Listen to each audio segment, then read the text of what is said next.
Guys, మనము APPSC group 2కి సంబంధించి ఆన్లైన్ క్లాసెస్ని ఇవ్వడం జరుగుతుంది.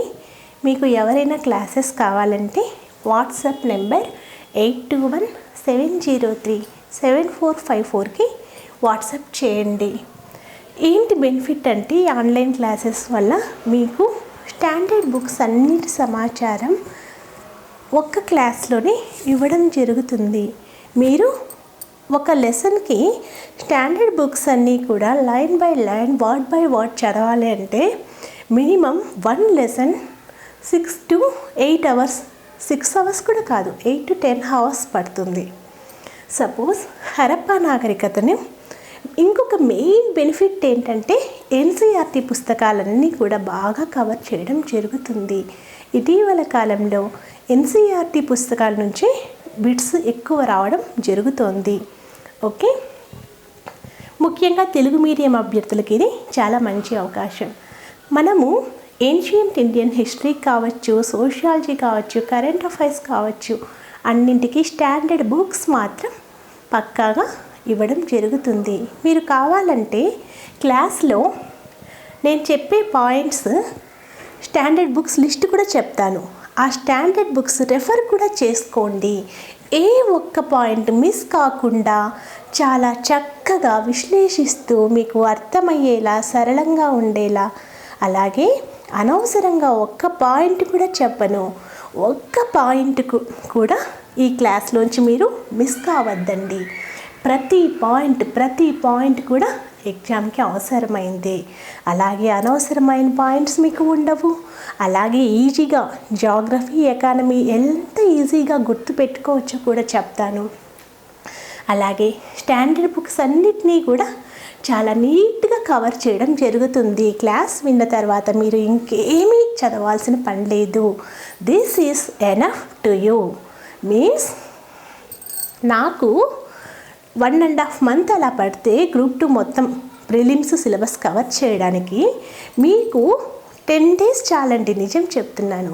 కరెక్ట్ అంటే అట్లని చెప్పి నిర్లక్ష్యంగా ఉండమని కాదు, అంటే మీకు శ్రమని మొత్తం తగ్గించి వేయడం జరుగుతుంది. చాలా హ్యాపీగా డైలీ 2 to 3 hours కేటాయించిన మీరు చాలు.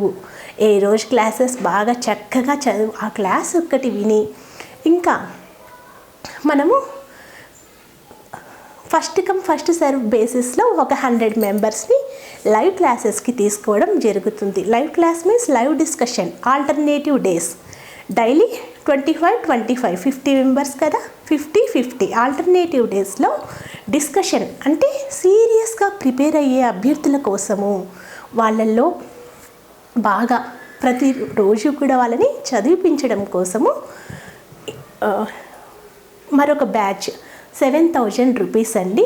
దాని కాస్ట్, మామూలు కోచింగ్ క్లాసెస్ కాస్ట్ 4,000. ఓకే, మీకు ప్రతిరోజు కూడా మీన్స్ ఆల్టర్నేట్ డేస్లో అన్నిట్లో క్లాసెస్ బాగా చక్కగా చదువుకుంటూ వస్తున్నారా లేదా, అలాగే బిట్స్ ఎలా వస్తాయి, అలాగే ఎంత చక్కగా చదివించడం అంటారు కదా, ఇంకా పక్కాగా ప్రిపేర్ చేయించడం అనమాట. అలా చేయించాలి అనుకుంటే మీరు 7,000 కట్టి చేరాల్సి ఉంటుంది. అయితే దీనికి ఈ 7,000 కోచింగ్కి మాత్రం ఫస్ట్ కమ్ ఫస్ట్ సర్వ్ బేసిస్లో 100 మెంబర్స్ని మాత్రమే తీసుకోవడం జరుగుతుంది.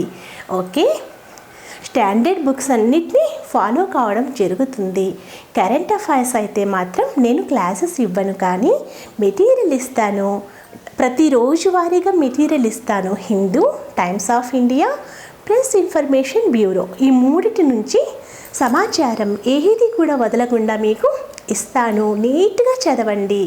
ఇవన్నీ బాగా చదివితే కనుక మీరు 150కి ఈజీగా 130 అబోవ్ చక్కగా స్కోర్ చేయగలుగుతారు, ఎటువంటి భయం లేకుండా. ఎందుకంటే ఏపీపీఎస్సి ఫాలో అయ్యేదే స్టాండర్డ్ బుక్స్ని. అవన్నీ మనం నీట్గా కవర్ చేస్తే మనం ఇంకా పక్కా అన్నట్లు. ఓకే, మీకు కావాలంటే చెప్తున్నాను కదా, నా క్లాసెస్ విని స్టాండర్డ్ బుక్స్ అన్నీ line by line word by word చదవండి. ఏ ఒక్క పాయింట్ మీరు ఎక్స్ట్రాగా కనుక్కున్నా కానీ మీరు కామెంట్ రూపంలో చెప్పండి. మీన్స్ అంతే పర్ఫెక్ట్గా నేను క్లాసెస్ కవర్ చేయడం జరుగుతుంది. సో మీకు టైం కూడా బాగా కలిసి వస్తుంది. చక్కగా ప్రిపేర్ కండి. ఓకే. మరి ఏన్షియంట్ ఇండియన్ హిస్టరీకి స్టాండర్డ్ బుక్స్ ఏంటంటే ancient Indian history by Romila Thapar, BA Telugu academy, అలాగే NCERT, old NCERT, new NCERT మళ్ళీ ఇందులో. అలాగే national institute of open schooling, Ambedkar, IGNOU వాళ్ళ పుస్తకాలను కూడా మనము కవర్ చేయడం జరిగింది ఈ క్లాసెస్ కోసం. ఓకే, నెక్స్ట్ సరే మనం come to the class. Harappa నాగరికతను చూసినట్లయితే ఫస్ట్ ఈ హరప్పా నాగరికత అవశేషాలను మొట్టమొదటిసారిగా చార్లెస్ మేసన్ ఆ హరప్పా ఆ ప్రాంతంలో కనుక్కున్నాడు. బట్ అప్పుడు అతనికి అర్థం కాలేదు. ఎప్పుడు అంటే 19th సెంచరీ ఫస్ట్ హాఫ్లో అనమాట, అంటే తొలి భాగంలో. 19th సెంచరీ అంటే ఇక్కడ 1800 నుంచి 1900 వరకు ఉన్న ఇయర్స్ని మనము 19th సెంచరీ అని పిలుస్తాము. సెంచరీ అంటే ఎప్పుడు ఒక 100 ఇయర్స్ ముందుగానే ముందుకు చెప్తాము, అంతేకాని ఆ సెంచరీలో ఉండే 1900 to 2000 చెప్పం. ఓకేనా? సరే, 19th సెంచరీ మీన్స్ 1800 ఆ ఇయర్స్ అనమాట. ఓకే, చార్లెస్ మేసన్కి అయితే కనుక కనుక్కోలేకపోయాడు. బట్ ఫస్ట్ హరప్పా అవశేషాలను కనుగొనింది ఎవరు అంటే చార్లెస్ మేసన్. నెక్స్ట్ మన బ్రిటిష్ ఇండియాకి archaeological survey of India first director general Alexander cunning home. First director general Alexander cunning home 1873-76 ఆ ప్రాంతంలో అతనికి ఒక ముద్ర ఇచ్చారనమాట. అది స్టియటైట్ లోహంతో చేసింటారు వీళ్ళు హరప్పా ప్రజలు అనమాట. ఆ ముద్ర మీద ఆ ముద్రను తీసుకెళ్ళి ఆ వస్తువశేషాన్ని తీసుకెళ్ళి ఏ నాగరికతలో ఇమిడ్చిన అంటే అశోకుని కాలానికి చెందిందా, బుద్ధుని కాలానికి చెందిందా అని చూశాడు. అర్థం కాల, వదిలేశాడు అతను. కానీ అప్పుడు అతనికి తెలియలేదన్నమాట. ఈ ప్రాబ్లంని పరిష్కరించే హీరో వస్తాడు ఒక అర్ధ శతాబ్దంలోని, అంటే 73 తర్వాత దాదాపు 50 సంవత్సరాల తర్వాత, అంటే 1920 ఆ కాలం అన్నమాట.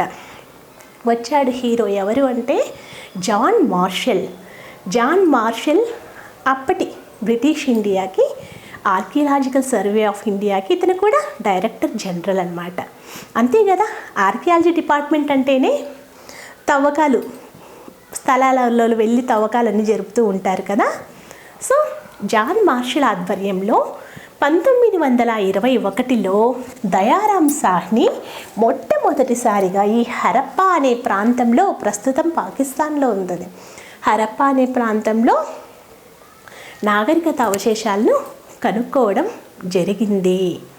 ఓకే ఫ్రెండ్స్, 1922లో రాకాల్ దాస్ బెనర్జీ మొహెంజోదారో ప్రాంతాన్ని కనుక్కోవడం జరిగింది. సరే, నాగరికత అంటే ఏంటి ముందు అంటే ఒకే లక్షణాలు కలిగి జీవించే ప్రజలు అన్నమాట. అంటే వాళ్ళ జీవన శైలి ఒకేలా ఉంటుంది. ఉదాహరణకు ఈ హరప్పా నాగరికతను తీసుకుంటే ఇదంతా పట్టణ నాగరికత. ఓకే, నగరాలన్నింటినీ నిర్మించుకున్నారు. ప్రణాళికాబద్ధమైన నగరాలు, పెద్ద పెద్ద రోడ్లు, భూగర్భ డ్రైనేజు, ఇలా. హరప్పా నాగరికత అంటే ఈ స్థలాలు కనుగొన్నారు కదా, ఇక్కడంతా కూడా ఇలాంటి లక్షణాలే కనిపిస్తాయి. దానిని మనము నాగరికత అంటాము. ఈ హరప్పా నాగరికత అవశేషాలను 1922లో మొహెంజోదారోలో కనుగొనడం. ఎవరు కనుగొన్నారు అంటే రాకాల్ దాస్ బెనర్జీ, ఆర్డి బెనర్జీ కనుక్కున్నాడు. మొదటిసారిగా 1921లో దయారాం సాహ్ని కనుగొన్నాడు. 22లో ఆర్జీ బెనర్జీ కనుగొన్నాడు. ఇంకా అటుపైన ఇంకా తవ్వకాలు చేపట్టి అప్పుడు చాన్హోదారో అనే ప్రాంతాన్ని వెలికి తీసింది నార్మన్ బ్రెయిన్. కోట్ డిజీ ప్రాంతంలో హరప్పా నాగరికత అవశేషాలను వెలికి తీసింది జ్యూరీ. రోపార్లో అయితే కనుక వైడి శర్మ, బన్వాల్లో అయితే కనుక బిస్త్, ఆర్ఎస్ బిస్త్. ఇక్కడ బన్వాల్ బిస్త్ అని గుర్తుపెట్టుకోండి, బన్వాల్కి బిస్త్. అమ్రీలో అయితే కనుక ఎన్జీ మజుందార్, జీన్ క్యాజల్లో తవ్వకాల్లో వస్తు అవశేషాల్ని వెలికి తీశారు.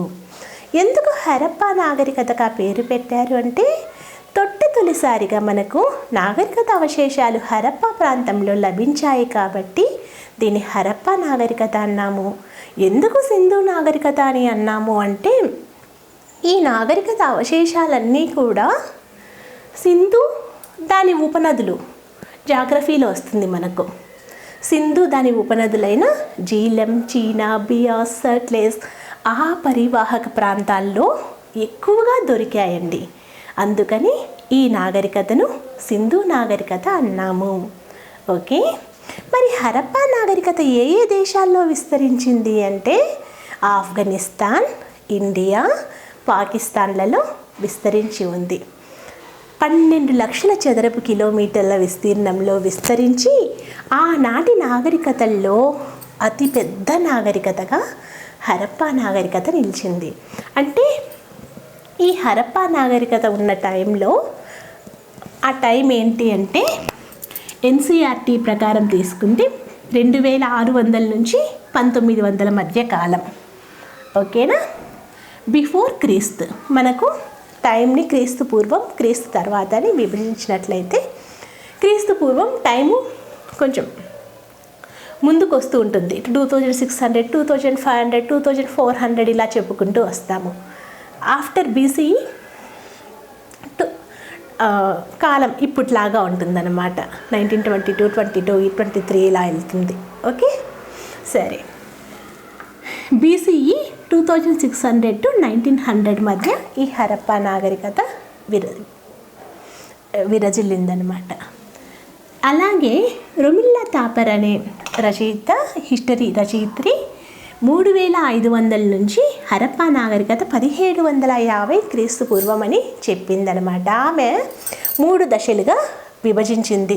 హరప్పా కాలంకు ముందు కాలం నాగరికత, పరిణత చెందిన హరప్పా నాగరికత, లేట్ హరప్పా అంటే హరప్పా నాగరికతకు తర్వాత దశకు చెందినవి అన్నమాట. ఓకే, ఈ 3 నాగరికతలు ఫ్రెండ్స్, ఈ 3 దశలు మనకు హరప్పా నాగరికతలో కనిపిస్తాయి. కానీ మనము మెచ్యూర్డ్ హరప్పా కాలాన్నిగా మనము 2000 నుంచి 2200 నుంచి 2000 వరకు, అంటే ఇప్పుడు కాలం రివర్స్లో వెళ్తుందని చెప్పాను కదా. సో 2200 నుంచి 2000 మధ్య వరకు ఉన్న కాలం మెచ్యూర్డ్ హరప్పా టైం అని పిలుస్తాము. అంటే ఈ నాగరికత లక్షణాలన్నీ కూడా ఇందులో బాగా కనిపించినాయి మనకు. ఓకే, సరే. 12 లక్షల చదరపు కిలోమీటర్ల విస్తీర్ణంలో మరి సరిహద్దులు చూసుకున్నట్లయితే కనుక నార్త్, ఇలా ఇండియా మ్యాప్, ఇది విభజనకు ముందుదండి మ్యాప్. ఓకే, నార్త్లో అంటే పైన ఇలా నార్త్ తీసుకున్నట్లయితే పైన నార్త్లో జమ్మూ కాశ్మీర్లో మాండు సరిహద్దులు, బార్డర్, నాగరికతకు బార్డర్స్ చూసినట్లయితే నార్త్లో జమ్మూ కాశ్మీర్లోని మాండు, సౌత్లో అయితే గినక మహారాష్ట్రలోని దైమాబాద్, వెస్ట్లో తీసుకుంటే గినక సుట్కాగెండర్, అది గుజరాత్కి దగ్గరలో వస్తుందండి. అలాగే ఈస్ట్లో తీసుకుంటే గినక ఉత్తరప్రదేశ్లోని ఆలంఘీర్ ప్రాంతం వరకు ఈ నాగరికత సరిహద్దుల్ని కలిగి ఉంది. సో నార్త్లో జమ్మూ కాశ్మీర్లోని మాండు, దక్షిణానైతే కనుక మహారాష్ట్రలో దైమాబాద్, దక్షిణం దైమాబాద్, వెస్ట్లో చూసుకున్నట్లయితే కనుక సుట్కాగెండర్, ఈస్ట్లో చూసినట్లయితే అలంగీర్పూర్. ఓకే, ఉత్తరప్రదేశ్లో అలంగీర్పూర్ వరకు ఈ నాగరికతకు సంబంధించిన ప్రదేశాలు కనిపించినాయి. అలాగే సింధు నాగరికత ప్రజలు చాల్కోలిథిక్ ప్రజలు లేదా బ్రాంజ్ ఏజ్ ప్రజలు, అంటే రాగి లోహంతో తయారు చేసిన వస్తువులను వాడారు. బ్రాంజ్ అంటే కంచు అండి, అంటే రాగికి తగరంను కొంచెం కలిపి టిన్, ఇంగ్లీష్లో టిన్ అంట, రాగి టిన్ కలిపి బ్రాంజ్ను తయారు చేస్తారు. ఇలా తొలిసారి బ్రాంజ్ను తయారు చేసింది కూడా సింధు నాగరికత ప్రజలే. సో వీళ్ళని చాల్కోలిథిక్ లేదా బ్రాంజ్ ఏజ్ పీపుల్ అంటారు. మొట్టమొదటిసారిగా మన దేశంలో పట్టణాలకు ఆద్యులు ఎవరు అంటే సింధు నాగరికత ప్రజలే. వీళ్ళది పట్టణాలు నిర్మించుకొని బాగా హైఫైగా బతికారండి. ఓకే, అలాగే వీళ్ళు బ్లాక్ పాలిష్ బ్లాక్ పాట్ వేర్ని వాడారనమాట. బ్లాకిష్ వేర్ అంటే ఏంటంటే నల్లని రంగు గల కుండల్ని తమ దైనందిన జీవితంలో వాడారు. ఓకేనా. బ్లాక్ పాట్ వేర్ పీపుల్ ఎవరు అంటే కనుక బ్లాక్ పాలిష్డ్ వేర్ పీపుల్ ఎవరు అంటే సింధు నాగరికత ప్రజలు. ఓకే, అలాగే తొలిసారిగా పట్టణాలను నిర్మించి మొదటి పట్టణ నాగరికత ఎప్పుడు అంటే మన దేశంలో సింధు నాగరికత ప్రజలు. తొలిసారిగా పత్తిని పండించింది కూడా సింధు ప్రజలే. గ్రీకులు అందుకే పత్తిని సిండోన్ అన్నారు. సిండోన్ అంటే సింధు నుంచి పుట్టినది అని. సో సిండోన్ అంటే తొలిసారిగా వీళ్ళు పత్తిని పండించారు, ప్రపంచానికి పరిచయం చేశారు. అలాగే తొలిసారిగా వీళ్ళు వెండిని కూడా వాడారు. ఓకే, నెక్స్ట్ మరి వీళ్ళు ఏ జాతి ప్రజలు అంటే గినక ఇక్కడ మనకు 4 రకాల జాతుల ప్రజలు హరప్పా నాగరికతలో కనిపిస్తారు. ప్రధానంగా కనిపించేది మెడిటరేనియన్ జాతి ప్రజలు. అంటే వీళ్ళే మనకు ప్రస్తుతం ఆర్య జాతి, ద్రవిడ జాతి ఉంది కదా, ఈ ద్రవిడ జాతి ప్రజలే ఈ సింధు నాగరికత నిర్మాతలు. వాళ్ళలోనే మెడిటరేనియన్ పీపుల్ ఎక్కువగా మధ్యధర జాతి ప్రజలు అని పిలుస్తామన్నమాట. ఇంకా మిగిలిన 3 జాతి ప్రజలు తక్కువగా కనిపిస్తారు. వాళ్ళు ఎవరు అంటే proto Australoid people. Proto Australoid జాతి లక్షణాలు మనకు మెహెంజోదారోలో ఒక నర్తకి బొమ్మ కనిపిస్తుందండి, కంచుతో చేసింది. ఆ కంచుతో చేసిన నర్తకి బొమ్మలో ఈ ప్రోటో ఆస్ట్రలాయిడ్ జాతి లక్షణాలు కనిపిస్తాయన్నమాట. ప్రజల్ని రకరకాల జాతులుగా విడదీశారు వాళ్ళ ముఖ కవలికల ఆధారంగా. అంటే ముక్కు, నోరు, ముఖము ఇలా వాటిని బట్టి. సో అలా ప్రోటో ఆస్ట్రలాయిడ్ జాతి లక్షణాలను మనకు మెహెంజోదారోలో నర్తకి బొమ్మలో కనిపించాయంట. తర్వాత మంగోలాయిడ్ జాతి లక్షణాలు అయితే గినక ఒక పురుషుని బొమ్మ దొరికింది మనకు మెహెంజోదారోలోనే. గడ్డం ఉన్న పురుషుని బొమ్మ. అంటే అది మతాధికారి అయి ఉండొచ్చు, లేకుంటే ఒక పాలకుడు అని అనుకుంటున్నారు ఎవరో, మనకు కూడా తెలీదు. ఓకే, ఆ గడ్డం ఉన్న పురుషుని బొమ్మలో మంగోలాయిడ్ జాతి ప్రజల లక్షణాలు కనిపించాయంట. తర్వాత ఇంకా ఆల్పైన్ జాతి ప్రజలు. సో సింధు నాగరికతలో 4 రకాల జాతి ప్రజలు కనిపిస్తారు. Mediterranean, proto Australoid, Mongoloid, alpine. Mediterranean జాతి ప్రజలు ఎక్కువగా కనిపిస్తారు. ఓకే, నెక్స్ట్ ఈ హరప్పా నాగరికతను వస్తు సంస్కృతి, మెటీరియల్ కల్చర్ అన్నాము. ఎందుకు అంటే ఇక్కడ మనకు వీటికి సంబంధించిన అవశేషాలన్నీ కూడా వస్తువుల రూపంలో దొరికాయి. ఓకేనా, అందుకు దీన్ని మనము మెటీరియల్ కల్చర్ అన్నాము. అలాగే వేద నాగరికత అని, వేదకాలం నాగరికత అని నెక్స్ట్ వస్తుంది. అది మెటీరియల్ కల్చర్ కాదు. ఎందుకు అంటే ఆదిల నాగరికతకు సంబంధించి మనకే చారిత్రక అవశేషాలు దొరకలేదు. ఇలా సింధు నాగరికతలో దొరికినాయి కదా, మెహెంజోదారోలో తవ్వితే రకరకాల బొమ్మలు, బీడ్స్, పాత్రలు అన్నీ కనిపించినాయి. అలా ఆర్యులకు సంబంధించి దొరకలేదండి. అందుకే అది మెటీరియల్ కల్చర్ కాదు. ఆర్యులకు సంబంధించి ఆధారాలు ఏంటి అంటే వాళ్ళ సాహిత్యం, వేద సాహిత్యం. మరి సింధు వాళ్ళకు రాయలేదా అంటే సింధు ప్రజలు అక్షరాస్యులే, గుర్తుపెట్టుకోండి. వీళ్ళకి అక్షరాస్యులు, లిటరేట్సే వాళ్ళు. బట్ వాళ్ళు రాసిన రాత మనకు అర్థం కాలేదు అంతే. బొమ్మల రూపంలో బ్రోస్టోఫెడాన్ లిపి అంటాము. ఆ లిపిలో రాసుకుంటూ వెళ్ళారు, తర్వాత చెప్తాను. ఓకే, అక్షరాస్యులైనప్పటికీ వాళ్ళ లిపి మనకు అర్థం కాకపోవడం వల్ల చాలా విషయాలు మనకు తెలియదు వీళ్ళ గురించి సరిగ్గా. సో వస్తువులను బట్టే, మెటీరియల్ కల్చర్, వస్తువులను బట్టే మనము వీళ్ళ నాగరికతను అంచనా వేశాము. ఓకే, మరి ఈ నాగరికత స్వదేశీయమేనా అంటే అవును, స్వదేశీయము. విదేశీ జాతుల నుంచి వచ్చింది కాదు. మనం ఆర్య నాగరికత తీసుకుంటే అది విదేశాల నుంచి వచ్చారు అని చెప్తారు. అదే సింధు నాగరికతను తీసుకునింటే ఇది మన ఇండియా నుండే ప్రజలు ఈ సింధు నాగరికతను డెవలప్ చేశారు అంటారు. అలాగే ఇది క్రమానుగతమైనది, ఒక్కసారిగా పుట్టలేదు, దశల వారీగా చెప్పాను కదా నేను 3 దశల్లో పుట్టింది. ప్రీ, మెచ్యూర్డ్, పోస్ట్, ఇలా దశల వారీగా అభివృద్ధి చెందింది, తర్వాత క్షీణించింది. నెక్స్ట్ మరి నాగరికతలో లక్షణాలు చూసుకున్నట్లయితే పట్టణ నాగరికత అని చెప్పాం కదా. మరి ఇల్లులు ఎలా ఉన్నాయి అంటే పెద్ద పెద్ద ఇల్లులు ఉన్నాయి, కొన్ని చోట్లయితే 2 అంతస్తుల భవనాలు ఉన్నాయి.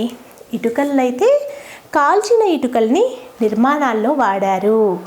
ఇది సమకాలీన నాగరికతల్లో మెసపటోమియాలో కనిపిస్తుంది కాల్చిన ఇటుకలు నిర్మాణం అనేది. కానీ మెసపటోమియా అంటే ఇరాక్, ప్రస్తుతం ఉండే ఇరాక్ అండి.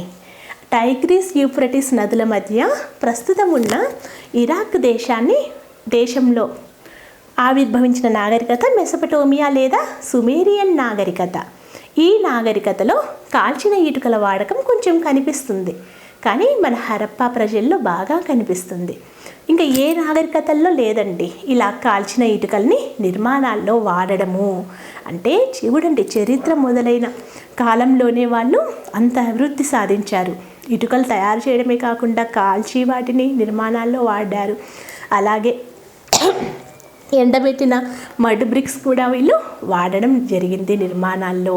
ఇంకా ఇళ్ళ మూలల్లో అయితే కనుక ఎల్ ఆకారపు ఇటుకల్ని వాడుకున్నారు. అలాగే ఇంట్లో స్నానాల గది, వంట గది ఉన్నాయంట. ఇళ్ళకు కిటికీలు లేవంట, వెలుతురు రావాలంటే డోర్సే. ఓకేనా. ఇంకా వీధులు చూసినట్లయితే ప్రధాన రహదారులు పెద్ద పెద్దవిగా ఉండేటి, అవి నార్త్ సౌత్ డైరెక్షన్లో ఉండేటి.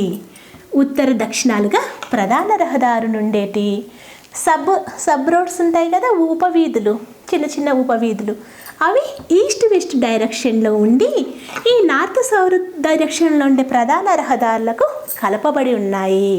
ఈ మొత్తం రహదారులన్నీ ఒకదానికొకటి ఖండించుకొని, అంటే కలిసిపోయి ఒకదానితో ఒకటి ఖండించుకొని ఒక గ్రిడ్ వ్యవస్థను ఏర్పరిచినాయి. ఇలా చెస్ బోర్డ్లో గడులు ఉంటాయి కదా, అలా గ్రిడ్ లాగా మనకు ఆకాశం నుంచి చూస్తే గ్రిడ్ లాగా కనిపిస్తాయంట ఈ రోడ్స్ అన్నీ కూడా. చూడండి ఎంత చక్కటి ప్లానింగ్ అసలు వీళ్ళది. ఇలా వీధులు అన్నీ కూడా పరస్పరం లంబకోణంలో ఖండించుకొని ఆక్స్ఫర్డ్ సర్కస్ అని ఆ పదం అలా పిలుస్తారనమాట. అలా ఆక్స్ఫర్డ్ సర్కస్ని ఏర్పరిచాయంట. సరే, మరి డ్రైనేజ్ చూసినట్లయితే భూగర్భ మురుగునీటి పారుదల వ్యవస్థ కలిగి ఉన్నారు. సమకాలీన నాగరికత అంటే ఆ కాలంలో విలసిల్లిన ఈజిప్టు, మెసపటోమియా నాగరికతల్లో వేటిలో కూడా మనకి భూగర్భ డ్రైనేజ్ సిస్టమ్ అనేది లేదు. ఇది మన సింధు ప్రజలకు మాత్రమే సొంతమైన లక్షణము. ఓకే, అంటే స్నానాల గదుల్లోంచి, వంటల నుంచి మురుగునీరు వస్తుంది కదా, అది భూగర్భంలో, అది ఈ కాలంలో ఇప్పుడు సిటీలలో ఉందండి ఇటువంటి వ్యవస్థ. వాళ్ళు చూడండి, మరి చరిత్ర మొదలైన ఆ కాలంలోనే అంత టెక్నాలజీ కలిగి ఉన్నారు. ఇంకా ఉన్నాయి, చాలా ఆశ్చర్యపోయే పాయింట్స్ చెప్తాను. భూగర్భ డ్రైనేజ్ వ్యవస్థను కలిగి ఉన్నారు. మళ్ళీ అక్కడక్కడ క్లీన్ చేయాలి కదా, వాటిని లోపల అండర్ గ్రౌండ్లో చెత్త అంత పేరుకుపోతుంటుంది కదా, క్లీనింగ్ కోసం మళ్ళీ మ్యాన్ హోల్స్ కూడా ఉన్నాయి అక్కడక్కడ. అలాగే పట్టణాల్లో దీపపు స్తంభాలు కూడా ఉన్నాయి, స్ట్రీట్ లైట్స్ కూడా ఉన్నాయంట. ఓకే, నెక్స్ట్ వీళ్ళ సమాజం చూసినట్లయితే కనుక సమాజంలో కుల విభజన, వృత్తి విభజన అంటూ ఏమీ లేదు. ఓకే, ధనిక వర్గం, పేద వర్గం ఉన్నట్లు కనిపిస్తుంది. ఇంకా మతాధికారులు ఉన్నారు, అంతే. నెక్స్ట్ సంపన్నులైతే గినక 2 అంతస్తుల భవనాలు కట్టుకున్నారు. ఇంకా మామూలు సామాన్యులు మామూలు ఇళ్ళల్లో నివసించే వాళ్ళంట. ఇంకా సిటాడెల్ అంటాము, అంటే ఎత్తుగా ఉండే ఒక ప్రాంతం మీద, ఈ సిటాడెల్ మీద 1 minute ఇలా ఎత్తుగా ఉండే ఒక ప్రాంతం మీద సిటాడెల్ మీద పరిపాలనకు సంబంధించిన నిర్మాణాలు ఉన్నాయి. ఇది వెస్ట్ డైరెక్షన్లో ఉందంట. అలాగే ఈస్ట్ దిగువన, కొంచెం దిగువన ఈస్ట్ డైరెక్షన్లో మామూలు పౌర నివాసాలు అంటే ప్రజల నివాసాలు ఉన్నాయంట. సో సిటాడెల్ ప్రజల నివాసాలు ఈస్ట్ వెస్ట్ డైరెక్షన్లో ఉన్నాయంట. వెస్ట్లో ఏముంది? సిటాడెల్ ఎత్తైన వేదిక మీద భవనాలను కలిగి ఉన్నారు. ఈస్ట్ డైరెక్షన్లో పౌరుల నిర్మాణాన్ని కలిగి ఉన్నారు. ఈ సిటాడెల్ మొత్తం పౌరుల నివాసాలకు సపరేట్గా, సిటాడెల్కి సపరేట్గా మళ్ళీ కోట గోడలు, రక్షణ దుర్గాలను కట్టుకున్నారు. అలాగే లోథాల్ ధోలావీరా, లోథా ధోలా అని గుర్తుపెట్టుకోండి, రైమింగ్ బాగుంది కదా. లోథాల్ ధోలావీరాలో మాత్రం ఎంటైర్ సిటీకి కోట గోడ కట్టి ఉంది. మిగతా చోట్ల చూసినట్లయితే సిటాడెల్కి సపరేట్గా, ఇలా పౌర నివాసాలకు సపరేట్గా కోట గోడలు కట్టుకొని నివసించారంట. ఓకే, ఇంకా మతం చూసినట్లయితే 1 మినిట్. సమాజము మాతృస్వామ్య సమాజము అంటే అమ్మాయిలదే పెత్తనం అండి. రైట్. ఎందుకు ఇలా మాతృస్వామ్య సమాజం అని ఎలా అనుకుంటున్నారు అంటే, వీళ్ళు ఎక్కువగా అమ్మ తల్లిని పూజించారు, స్త్రీ దేవతలను ఆరాధించారు. మనకు దొరికిన టెర్రాకోట బొమ్మలు, సింధు నాగరికతకు చెందిన టెర్రాకోట బొమ్మల్లో ఎక్కువగా స్త్రీల బొమ్మలే కనిపించాయంట, స్త్రీమూర్తుల బొమ్మలే కనిపించాయి. కాబట్టి ఇది మాతృస్వామిక వ్యవస్థ. ఇలాంటి మాతృస్వామిక వ్యవస్థ ఈజిప్ట్ నాగరికతకు మాత్రమే సొంతం. ఈజిప్ట్ నాగరికతలో ఉండేది సమకాలీన సమయంలో. సరే, అలాంటి మాతృస్వామ్యాన్ని మనము ఇక్కడ సింధు నాగరికతలో కూడా చూస్తున్నాము. ఇంకా అమ్మ తల్లిని ఆరాధించారు. ఇంకా ఒక ముద్ర ఇందాక చెప్పుకున్నాం కదా, స్టియటైట్ ముద్రలు, తర్వాత చెప్తాను వీటి గురించి. ఆ ముద్ర మీద ఒక కొమ్ము ఉండే పురుషుణ్ణి, అంటే ప్రోటోశివ, శివునికి ముందు రూపము, ప్రోటోశివగా భావిస్తున్నారు. ఒక కొమ్ము ఉండే దేవుడు అనమాట, పద్మాసనం వేసుకొని కూర్చున్నాడు. ఆయన చుట్టూ ఏనుగు, పులి, ఖడ్గమృగము వంటి జంతువులు కనిపించినాయంట. ఓకేనా.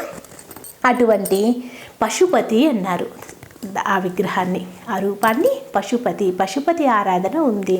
అమ్మతల్లిని ఆరాధించారు. అలాగే ప్రకృతి శక్తులను పూజించారు, చెట్లను పూజించారు. రావి చెట్టు లేదా అశ్వత్థామ చెట్టు, ఇంగ్లీష్లో అయితే పైపల్ ట్రీస్ అంటాం. పైపల్ ట్రీస్ని పూజించారు. స్వస్తిక్ గుర్తుని పూజించారు. పాములను కూడా ఆరాధించారు సింధు నాగరికత ప్రజలు. ఈ పాముల ఆరాధన, స్వస్తిక్ ఆరాధన, రావి చెట్టును పూజించడము, శివుణ్ణి పూజించడము, అమ్మవారిని పూజించడము, అంటే వీళ్ళ మతంలో ఏవైతే ఆరాధించారో అవి ఈనాటికి కూడా మనకు కొనసాగుతూనే ఉన్నాయి. ఆప్షన్స్ ఇవ్వచ్చు, మనం అప్పుడు చెప్పాలి కదా, అనాలిసిస్ చేసుకుండాలి. ఏంటి కొనసాగుతున్నాయి ఈ రోజుకి కూడా, ఇంకా ఉన్నాయి ఈ రోజు కూడా కొనసాగే లక్షణాలు చెప్తాను, అవి కూడా. సరే, మరి సింధు ప్రజలకు తెలియనిటి ఏంటి అంటే, గుర్రం గురించి వీళ్ళకు తెలియదు. ఇనుము లోహం వాడకం గురించి తెలియదు. ఇనుమ లోహం తొలిసారిగా క్రీస్తు పూర్వం 1000వ శతాబ్దంలో గాంధార, ప్రస్తుతం పాకిస్తాన్లో ఉందండి, పాకిస్తాన్లోని గాంధారలో ఇనుము లోహం వాడకంలోకి వచ్చింది. ఓకేనా. సో ఇనుము లోహం గురించి వీళ్ళకు తెలియదు, గుర్రం గురించి తెలియదు. అలాగే జిరాఫీ, సింహం గురించి కూడా హరప్పా ప్రజలకు తెలియదు. ఓకే. ఇంకా కొన్ని రకాల పంటలు కూడా తెలియదన్నమాట. చెరకు, పప్పు దినుసులు, ఇటువంటి పంటలు వీళ్ళకు తెలియదు. నెక్స్ట్, ఇందాక మొదటగా వీళ్ళు ఏం ప్రత్యేకతలు ఏంటి? ఫస్ట్ టైం వీళ్ళు వెండిని వాడారు. అలాగే కంచుని వాడింది వీళ్ళే, పత్తిని పండించింది వీళ్ళే. నెక్స్ట్, ఇంగ్లీష్ బాండింగ్ అంటే కాల్చిన ఇటుకల్ని